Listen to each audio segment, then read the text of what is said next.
Salut à tous, les Detroit Pistons, franchise mythique, je vous propose une reconstruction en plusieurs phases. Voici la première dans cet épisode, on va voir plusieurs choses. Alors, je vais démarrer évidemment, ça va commencer maintenant en janvier 2020, je serai parti avec les Mavs, les Grizzlies, vous savez ça si vous regardez mes vidéos.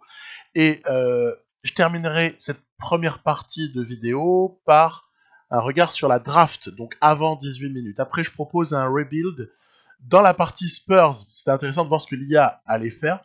Et enfin, je terminerai avec mon rebuild, mais dans la partie, vous savez, le MyLiga 5 avec les Bulls, les Kings, les Knicks, etc. Point sur l'effectif. On démarre. Derrick Rose, il lui restera une année de contrat après celle-ci.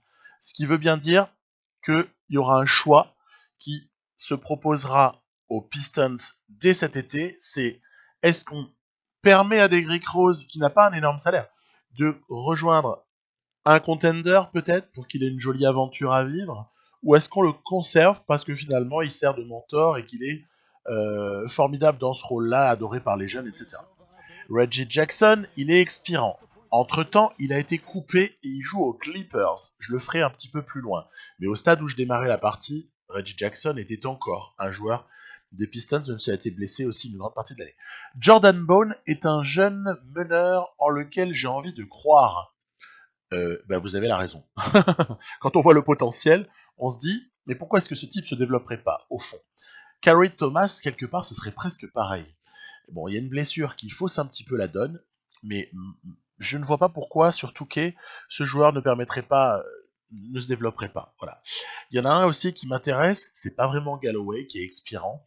Galloway, bon, pas une priorité réellement pour l'avenir. Non, non, c'est Bruce Brown. Lui, il me paraît avoir tout ce qu'il faut en magasin, y compris l'âge, pour faire un très bon joueur, probablement sorti de banc, pour une équipe qui commencerait à montrer un petit peu le bout de son nez. Luke Kennard, je le verrai davantage avec sa dernière année en option équipe, puisque c'est la quatrième année de son contrat rookie, je le verrai davantage comme une monnaie d'échange à l'été qui suit. Voilà, j'ai pas une foi infinie en son talent, si vous voyez ce que je veux dire. Bika Luke peut m'intéresser dans un rôle de spot-up shooter en sortie de banc. Voilà, parce qu'il est jeune, il peut encore progresser. Tony Snell, c'est un peu le problème, c'est qu'il a une option joueur, donc on en parlera un peu plus loin, mais il risque de gréver la masse salariale. Et Louis King, je ne sais pas quoi en penser. Je vais être franc, c'est un two-way contract. Je ne sais pas ce que je dois en penser de Louis King. Voilà, donc Tony Snell, je vous avais parlé. Il y a une option à 12,38. Il m'étonnerait qu'il ne la prenne pas. Hein, je ne sais pas ce que vous en pensez, mais je le vois mal ne pas la prendre. Après, il y a le problème numéro un, c'est Blake Griffin. Si on a fait partir Dédé Drummond avant cela, alors il faut faire partir Blake Griffin dès que quelqu'un voudra bien de lui. Sinon, c'est du dead cap, le salaire mort, si vous préférez. C'est-à-dire qu'en gros, vous avez 40 millions presque que vous ne pouvez pas utiliser. Euh, Là aussi, on sera amené à en reparler parce que le problème Griffin ne se résoudra pas en un claquement de doigts. Christian Wood, j'ai envie d'y croire. Je pense que lui, il peut faire partie de la renaissance du projet. Markieff Morris, évidemment, à l'instar de Reggie Jackson. Entre-temps, il est parti. Il est aux Lakers, parce que les Pistons lui ont proposé un buyout.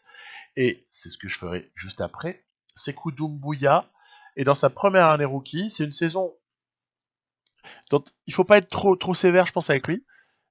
Elle vaut ce qu'elle vaut. Simplement, il ne faut pas attendre trop d'un garçon aussi jeune sur une première année dans un contexte comme celui des Pistons. Donc, on ne s'affole pas. Là aussi, on en reparlera. Tonmaker, qu'est-ce qu'il faut penser de Tonmaker qui a été, il est dans sa quatrième année de contrat rookie, lui. Hein. C'est une interrogation. On l'annonçait comme un freak. Milwaukee s'en est débarrassé. Qu'est-ce qu'on peut vraiment espérer de lui? Honnêtement, c'est un point d'interrogation, mais j'ai pas envie de le virer a priori. En revanche, John Henson et son contrat expirant ne peut clairement pas vraiment faire partie d'un projet de reconstruction aux Pistons. Donc moi, vous voyez, à ce stade-là, Wood, Doumbouya, Brown, Thomas, Bone, bon, c'est très modeste et c'est amené à bouger. Hein. Mais voilà les éléments que j'ai envie de conserver. Tout le reste peut à la limite être négocié. Donc j'ai élaboré dans un premier temps une petite rotation qui changera très rapidement. Petite rotation comme ça, sans beaucoup de prétention, histoire de voir ce que ça donne. Parce que aussitôt on se dit, attends, mais tu vas quand même pas essayer d'aller gagner des matchs. L'objectif c'est de perdre, on est d'accord. Bah ouais, c'est sûr. Mais faut quand même regarder de quoi cette équipe est capable et j'ai quand même voulu la tester. J'ai voulu la tester avant de partir en mode tanking, bien sûr, bien sûr. Donc Derrick Rose, oui, en sortie de banc, on aurait pu le discuter, hein, c'était pas forcément une évidence. C'est tant qu'il y avait Reggie Jackson, et puis c'est surtout parce que j'ai voulu tenter un tout petit peu ma chance sur comme ça à la fin du mois de janvier, aussi. Il y a un match que je vais jouer là en février. Bon, à voir. J'ai bien évidemment mis à jour la blessure de Griffin. Il a été opéré en janvier. Ne venez pas me dire qu'il va rejouer incessamment sous peu et qu'il va revenir dans 2 semaines comme Touquet nous le suggère. Bref.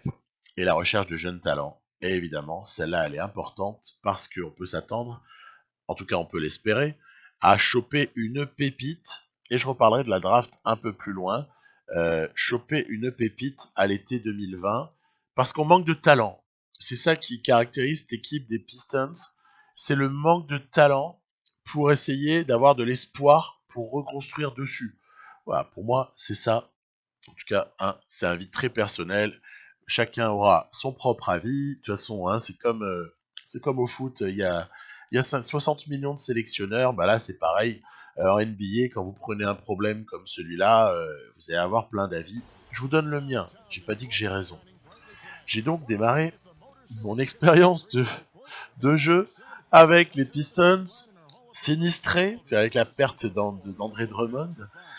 J'ai démarré ça par la réception de Milwaukee. Rien que ça. Donc, si je vous dis que ça a été douloureux, est-ce que vous me croyez? Je pense, hein. Je pense que ça a été un grand moment de solitude. Ouais, ouais, regardez Yanis, hop là, qui est venu couper derrière, il prend la balle, et en fait, Yanis, il est inarrêtable. Qui est-ce que vous voulez mettre en défense sur Antetokounmpo dans cette équipe-là? Honnêtement, personne. On n'en est même pas au stade où on se lamente en se disant oh là là, j'ai pas de Yanis stopper. On n'en est même pas à ce stade-là. On en est au stade où on se demande quel est le joueur sur lequel on doit miser. Et quel est le... Je ne veux pas oser employer un gros mot, franchise player à ce stade-là. Hein, ce serait totalement indécent. Mais en tout cas, quels sont les jeunes sur lesquels on va pouvoir espérer quelque chose? Bah, je vous les ai un petit peu présentés dans l'effectif de départ. Moi, je crois en les 5 que j'ai protégés. Voilà. J'ai envie en tout cas de voir jusqu'où est-ce que ces types-là peuvent progresser. Après tout, qu'est-ce qu'on a à perdre à conserver Christian Wood, à conserver Doumbouya, à regarder ce que Kyrie Thomas ou le petit Bone peuvent faire? C'est une des pires défaites de ma vie. Hein. Et ou alors, regarder ce que Bruce Brown peut proposer. Honnêtement, on n'a rien à perdre. On n'a rien à perdre. De toute façon, on n'aura pas suffisamment de talent assez rapidement, puisqu'il y a ce contrat de Blake Griffin qui court encore trop longtemps. Hein, donc, à partir de là, donc, on s'est fait démonter. J'ai bien compris que l'expérience de jeu avec ces Pistons n'était pas forcément un très très bon moment. Mais il fallait quand même le tenter. Après, vous allez me dire, ouais, t'aurais pas dû jouer contre les Bucks parce que ça casse le moral. Hein, je sais pas ce que vous en pensez. Les Bucks, c'est une équipe qui est délicate parce qu'elle peut vite vous dégoûter. Bon, moi, j'en suis pas au stade où je peux me dégoûter en un seul match, mais là, faut quand même avouer que, d'ailleurs, la victoire à Denver, là, est hyper surprenante, quoi. Mais n'importe quoi. Euh, les Detroit Pistons doivent à tout prix perdre un maximum de matchs. Et donc, en ce sens, j'ai voulu rester fidèle à la réalité. J'ai coupé Reggie Jackson, hein, voilà, hop, libérer ce joueur, voilà. Et aussitôt, je me suis arrangé, on va dire, pour que ma partie soit pas trop délirante. Je me suis arrangé pour que Markieff Morris signe dans la foulée aux Lakers et Reggie Jackson soit récupéré en agent libre par les Clippers. Donc voilà, au minimum, tout va bien. Après, pour Markieff Morris, c'est aussi un salaire minimum ou presque, voilà, avec les Lakers. Donc on est raccord. On peut reposer tranquillement les Clippers, les laisser vivre leur vie, les Lakers et continuer avec les Pistons, pour lesquels du coup la rotation elle est à repenser. Quand on a deux types qui prenaient bien 27 minutes chacun, voilà, il y a des choses à faire. Après, il y a petit Jordan. Pour contourner le problème de recruter, j'ai transformé le contrat du petit Bone. Vous voyez, ça c'était pour avoir 14 joueurs. Voilà, du coup, je le rappelle de G-League aussi. Voilà. Donc le petit Bone, si jamais il y a une opportunité, je le ferai jouer. Je suis sûr qu'il peut donner quelque chose d'intéressant en fait, ce joueur. Et dans mon principe de reconstruction, j'aime bien l'idée de tenter de conserver quelques joueurs qui étaient déjà présents. En fait, j'ai pas envie de faire table rase, c'est trop facile. C'est trop facile de faire table rase de tout ce qui est présent et de repartir sur du neuf. Dans NBA 2K, c'est beaucoup trop facile. Du coup, j'ai envie, allez, de miser quand même sur certains, les faire jouer, etc. Bref, ne pas me faciliter la vie artificiellement et d'essayer. C'est toujours délicat, hein, de coller à la réalité, prétendre qu'une partie est réaliste ou pas. Là aussi, c'est très personnel. Chacun a envie de faire ce qu'il veut et puis point barre. Moi, c'est comme ça que j'ai envie de jouer. Voilà. Donc, on continue. Allez, on va aller terminer cette saison. Voilà. Il y a eu récemment, pour parler des Pistons, que je regarde quand même. Je regarde quand même les Pistons. J'aime bien. J'aime bien cette équipe. Elle me tient à cœur de manière générale et je suis tellement triste de ce qui lui arrive. Je les regarde jouer parfois et tout et je trouve que depuis le départ d'André Drummond, avec la blessure de Griffin, avec les buyouts de Markieff Morris, de Reggie Jackson, ben écoutez, ce que cette équipe propose n'est pas ridicule. C'est pas ridicule. Évidemment, c'est d'une faiblesse infinie, mais dans leur faiblesse, les Pistons actuellement, là on gagne un match contre le Jazz, complètement abusé. Dans leur faiblesse du moment, hein, les Pistons, faiblesse d'effectifs, manque de talent, manque de profondeur, manque de tout ce que vous voulez. Dans cette faiblesse ambiante, je trouve que les Pistons s'en sortent bien parce que les matchs qu'ils disputent, eh bien, ils les perdent dignement. Voilà. Et donc, chapeau bas parce qu'ils arrivent à perdre, mais ils arrivent à perdre en donnant quand même l'impression qu'ils pourraient peut-être en prendre un de temps en temps. Et donc, c'est magnifique. C'est magnifique. Parce que du coup, on ne peut pas les accuser de tanking. Et donc, bah, ce que j'essaie de faire aussi, moi, ce que j'essaie de faire, j'essaye de perdre, mais il faut pas que ça se voit trop. Alors là, par exemple, 40 points au Magic, ça pourrait se voir. Y a la réception des Warriors aussi. Alors attention, parce que les Warriors, c'est des rivaux. Ouf, on a perdu. Ce sont des rivaux très très clairs pour la future loterie, hein, où on aimerait bien figurer, au sens donc de arriver à la loterie avec le bilan le plus pourri possible. Et là, c'est en bonne voie. C'est en bonne voie, 22 et 48. C'est plutôt un excellent bilan de tanking. Malheureusement, on bat les Bucks, mais n'importe quoi. Expliquez-moi comment on peut battre les Bucks alors que mais il y a juste zéro chance en fait de gagner. Donc ça c'est toutes les joies de la simulation sur Touquet. Vous allez avoir parfois des victoires qui sont juste improbables et bon d'ailleurs pour le coup ça m'arrange même pas. Bon voilà, tant pis. Les Portland Trail Blazers aussi passent à la trappe de ces Pistons. Allez, j'espère quand même que les Clippers vont remettre l'église au centre du village. Non, mais c'est pas possible. Il y a une série de victoires là qui est fabuleuse. Fabuleuse. Et pourtant, on peut même pas dire qu'il y a un mec qui brille réellement. Par contre, en face, Paul George à 0 sur 13 au shoot. Ouais, génial, génial les gars. Bref, ça se passe mal. Ça se passe mal ce tanking très provisoirement. Surtout qu'on bat des Rockets en pleine décomposition, les pauvres. Et là, je vais ajuster un peu parce que des fois le jeu prend pas réellement tout en compte, surtout quand on a terminé de superviser certains joueurs. Voilà, on va aller superviser d'autres jeunes de cette future draft. C'est important parce que on s'attend à avoir, allez, au minimum, on a loterie pick, ça paraît clair, mais je pense qu'on peut espérer un top 6 à peu près. Top 6 largement espéré. Et c'est vrai que si on espère le top 6, ça veut dire qu'il va falloir se pencher sur quels sont les meilleurs joueurs de la future draft. Alors moi, je prends toujours la classe, je joue sur PC, donc je n'ai pas la même classe de draft que les gens qui jouent sur console, a priori. Euh, je joue sur PC, je prends toujours la classe de draft de quelqu'un qui s'appelle CG Vol. Voilà. C'est pas celle qui est la plus téléchargée, c'est la 3 ou 4e la plus téléchargée. Je prends toujours celle-là, parce que c'est celle qui me paraît la moins cheatée, je vous l'ai déjà expliqué. Euh, Pas vraiment le temps de me lancer dans l'élaboration de classes de draft. Ça pourrait être un truc intéressant, hein, mais bon, voilà. Bon, on termine plutôt bien, hein. On termine très très bien avec 5 défaites là, c'est juste exceptionnel. Je veux que ça dure. Voilà. Merci beaucoup. Une petite déculottée face aux Dallas Mavericks, autre équipe de cette partie, hein. Et on reçoit les Boston Celtics. Alors j'espère vraiment qu'ils vont faire le boulot. Boston, ça va, 20 points, c'est nickel. Et une petite défaite face aux Knicks, ça nous arrangerait pour le bilan. On est à 26 victoires, ils sont à 25 victoires. On équilibre un peu tout ça. Allez, voilà qui est fait. Génial.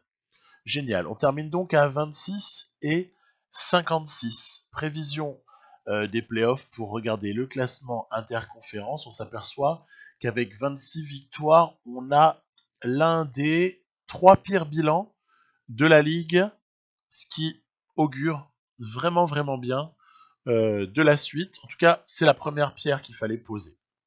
Quelques projections. J'ai pas fini ma saison, mais j'ai quand même juste simulé sans sauver pour pouvoir vous montrer ce qu'on allait avoir déjà comme flexibilité à l'été. Si j'enlève les cap hold, d'accord, et que je considère que Snell et Griffin vont prendre leur option joueur, c'est une évidence. Ben à ce moment-là, je vais enlever Hanson par exemple, je vais enlever Brandon Knight, très clairement, Galloway. Voilà, on va avoir une trentaine de millions à dépenser. Mais attention, attention, euh, tout cela n'est qu'indicatif, hein, puisqu'on va quand même encore voir où est le salary cap et l'effet des options, etc., et des abandons de Capol, bref. En tout cas, on n'aura pas grand-chose. Voilà, l'horizon, il est quand même pas très très sympathique. À la loterie, donc, on est à égalité de chance avec Warriors, Knicks et Bulls dans cette partie-là pour avoir le premier choix. Qu'est-ce qui est intéressant à la draft? Alors, tout le monde n'est pas d'accord sur ce sujet-là. À titre personnel, et avec ces Pistons où je manque de talent partout, d'accord? Eh bien, j'aurais tendance à privilégier, je vous ai mis NBA Draft à gauche, je vous ai mis Envergure, le site français qui est expert en la matière, à droite. Moi, j'aurais envie d'aller chercher, s'il est encore disponible au moment où j'aurai un choix, puisqu'on ne sait pas quel choix on aura à la loterie, Anthony Edwards est mon choix numéro 1, personnellement, et mon choix numéro 2, c'est Cole Anthony. Voilà. Après, si les deux sont pris au moment où on doit choisir, il va falloir se débrouiller. Allez, on verra donc ça à l'épisode suivant. Là, je vous montrais un rebuild, mais par l'IA, donc qui est issu de ma partie avec les Spurs, d'accord? Donc, ils ont gardé Blake Griffin, ils ont gardé Dédé Drummond. L'IA, elle fait souvent ça. Mais ce qui est à noter, c'est que ils se sont quand même renforcés sur les postes extérieurs. Et ça, c'est appréciable. Il y a ce petit Matthew McDaniel, drafté en 2022, qui a l'air d'être un meneur tout à fait potable, surtout, qu'il est entouré par un combo, Haliburton. Haliburton, c'est draft 2020, hein. Qu'on soit clair, ce joueur, on va le connaître dans pas longtemps. IRL. Haliburton, donc soutien du poste 1, qui joue aussi poste 2. Très bon joueur, il s'est bien développé en 4 ans, même s'il était drafté très bas là. On a Dan Hamilton, bon ça c'est un ancien deuxième choix, un ancien deuxième tour, pardon, de draft. Mais surtout, regardez, ce qui est intéressant, c'est qu'ils étaient allés chercher Dusty Swift, ils avaient eu le first pick en 2023, les Pistons. C'est ça qui est génial. Et du coup, dans cette partie, ils commencent à pouvoir envisager quelque chose. Parce qu'au niveau des postes extérieurs, ils se sont refaits. Sekou, il a 79, ma foi. Franchement, c'est un joueur solide. C'est un joueur qui défend bien, il est hyper athlétique, etc. Donc, non, franchement, même 1, 2, 3, 4, on pourrait presque dire ça irait s'il n'y avait pas le fait que, bon, bah, Blake Griffin, voilà, et Dédé Drummond, bon, 3 petits points. Donc, moi, évidemment, je me suis amusé aussi en 2021, dans ma partie dans le My League, là, hein, je me suis amusé à simuler une situation dans laquelle les Rockets auraient complètement craqué et auraient procédé à un trade complètement fou. Et donc, auraient accepté de se débarrasser de Russell Westbrook, qui finalement, pour x, y raison, etc. Voilà, c'est de la fiction, je me suis amusé, c'est pas ça la suite de la partie. Hein. Mais n'empêche que c'est intéressant, parce que Russ West, il a l'ADN. Parce que Russ West, de toute façon, c'est quelqu'un qui laisse son cœur sur le terrain. Il est, vous le mettez n'importe où, il va se donner à fond. C'est ça qui est appréciable avec ce joueur. Non, ce qui est pas mal, c'est qu'en 2021, j'ai drafté Jalen Green.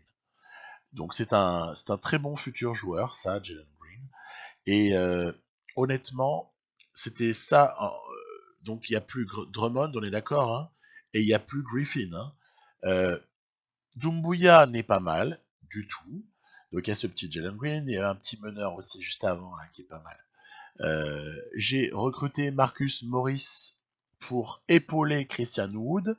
J'ai aussi ramassé Costas qui traînait par là. Et puis j'ai drafté surtout quelqu'un de sympathique, c'est le frère de Ton Maker. Le frère de Ton Maker s'appelle Mature Maker. Voilà. Vous voyez un petit peu le roster, il est totalement différent de choses qu'on peut connaître. Mature Maker, avec le numéro 5 là, franchement, je suis bien en affinité avec. Il me plaît beaucoup. C'est un intérieur qu'on va retrouver prochainement en NBA. Je sais pas s'il va vraiment candidater en 2020, je suis pas sûr à ce stade-là en tout cas, ou s'il va surtout venir en 2021 en NBA. Bon, on verra ce qu'il advient de Mature Maker, mais en tout cas, ce qui est certain, c'est que, voilà, le projet que j'ai fait, donc ça c'est pourquoi en fait, c'est pour que dans ma partie en My League là, avec les Bulls, les Kings, les Knicks, etc., Wolves et Nuggets, bah, j'ai envie progressivement qu'en fait, chacune des équipes qui nous entourent, donc que je ne contrôle pas, chacune des équipes, elle ait un projet. Elle a un projet, elle a une cohérence, et j'ai remarqué qu'en fait, on a une meilleure opposition dans le jeu, et y compris en simulation, on va aller vers des moins bons bilans, etc. Bref, ça renforce un peu l'adversité. C'est un peu ça, hein, le credo. Et donc voilà, le petit Trey Jones là, je l'aime bien. C'est backup de Westbrook à ce stade-là. Mais vous allez voir que il y aura un petit extrait ou deux où on l'apercevra.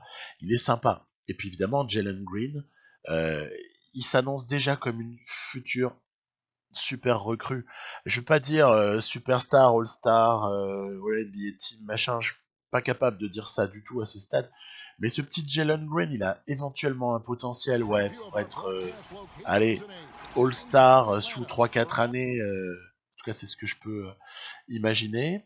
Allez, le petit cauchemar en face, c'est Trae Young. Je les ai aussi remodelés, hein, les Atlanta Hawks, dans cette partie-là, pour qu'ils soient un petit peu plus, allez, on va dire résistants. Hein, parce qu'il y a le talent de Trae Young, il y a le talent de certains joueurs, mais ce qu'on aimerait aussi, c'est qu'ils soient capables d'opposer quelque chose défensivement.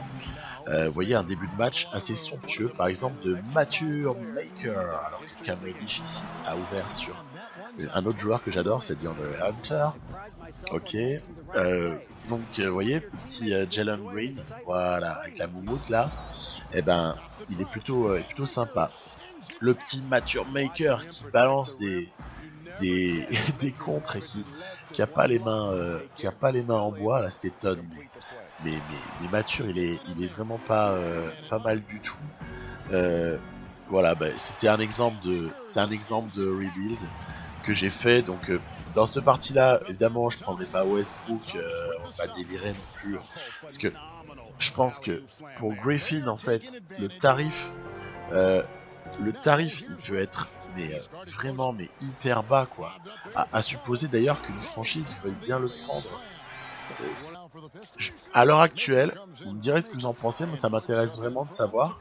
Mais donnez-moi le nom d'une franchise, une seule, hein, qui serait capable de monter un trade pour récupérer le contrat de Blake Griffin à l'été 2000. Voilà. Si vous en trouvez une, vous m'intéressez énormément. Vous m'intéressez beaucoup, beaucoup. Trouvez-moi une franchise crédible. Voilà, pour ça. Alors, vous voyez qu'on s'amuse bien, hein. On s'amuse bien, fatalement, parce que avec une équipe jeune et Russell Westbrook, pouah, franchement, c'est du bonheur. C'est du bonheur. Et du coup, en fait, je pense que dans la partie là, dans la partie dans laquelle j'ai fait ça, hein, je pense sincèrement que cette équipe de Détroit, elle peut sinon jouer la 8ème place, être en bagarre pendant un bon moment et en tout cas opposer une vraie résistance quand on les joue, voire même créer des petites surprises de temps en temps. Vous voyez, le petit Jalen Green qui a été homme du match avec un gros Matthew Maker aussi, un Russ West, Westbrookien, hein, j'ai envie de dire, parce que mine de rien c'est un drôle de phénomène l'animal. Faut pas manquer de respect à Russell Westbrook, qui reste un joueur exceptionnel. Je rappelle quand même 3 fois triple-double en saison. Hein, voilà. Donc ça pose un homme. Et donc, ouais, j'aime bien cette petite équipe. Je la trouve équilibrée. Et du coup, ça m'a donné envie de la tenter face à une très bonne équipe de cette partie-là, que constituent les Dallas Mavericks, renforcés par Hayward et Adams. Donc ça aussi, c'est un rebuild possible. Hein, je m'étais amusé à faire ça dans cette partie, à mettre Adams et Hayward. J'ai envie de tester en fait un peu ce que peuvent donner certaines associations. Surtout, je déplorais que les Mavs étaient un peu au fond du fait-tout. Donc voilà. D'ailleurs, assez majoritairement dans la dernière vidéo que j'ai sortie, vous avez voté pour Adams en renfort au niveau des Mavs, donc je vais le prendre en compte. Je prends en compte, parce que c'est rigolo aussi de suivre les avis. Regardez le petit meneur là, hop là, Trey Jones en sortie d'écran. Ça, c'est le petit meneur qui peut faire du bien dans 2-3 ans. Hein, on est d'accord? Donc intéressant, petit Matthew Maker. Non, franchement, je vois 5-6 joueurs là, rien que dans ce petit rebuild à l'été 2021. J'en vois quelques-uns qui pourraient être super intéressants dans pas si longtemps que ça.